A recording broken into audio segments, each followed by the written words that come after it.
Hello swing everyone, আজকে সকালে মাইলস্টোনের ঘটনাটি দেখে ফেসবুকে প্রত্যেকটা মানুষের হৃদয়ে গেঁথে গেছে।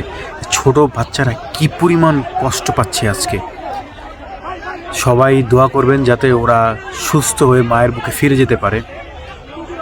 আজকে আমার ফেসবুক পেজটায় যাই দেখি তাই হচ্ছে শুধু ওদেরই কষ্ট, ওদের কারো পোড়া কীভাবে আগুনে পুড়ে গেছে, কীভাবে বইছে, বাচ্চা ছেলেরা কী যে কষ্ট করতেছে।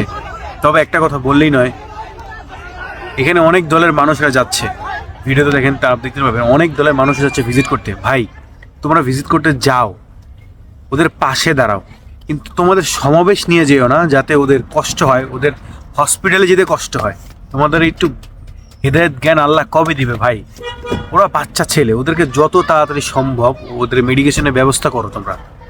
তোমরা যদি হসপিটালে গিয়ে গিয়ে এরকম ভিড় করো, তাহলে ওদের টেক কেয়ারটা করবে কি? তোমরা যদি শুধু শুধু তোমাদের প্রচারণার পিছনে দৌড়াও ভাই, রাজনীতির পিছনে দৌড়াও, একটু ওদের কথা চিন্তা করো। তোমাদের এখানে বলানো উচিত যে না, আমরা আমাদের দেশে যে ফাইটার জেটগুলো আছে এগুলো যত তাড়াতাড়ি সম্ভব রিকভার করে নতুন কোনো কিছু আনার চিন্তা ভাবনা করবো। তোমরা ওদের পাশে দাঁড়িয়ে কী করবাটা কি? শুধু পাশে খালি সহানুভূতি দেখাবো আর তোমাদের দলের প্রচার করবে। এগুলো বাদ দাও, ওদেরকে একটু ওদের ভালো চিকিৎসার ব্যবস্থা করো যাতে কোনো কমতি না হয়, ওদিকে খেয়াল করো।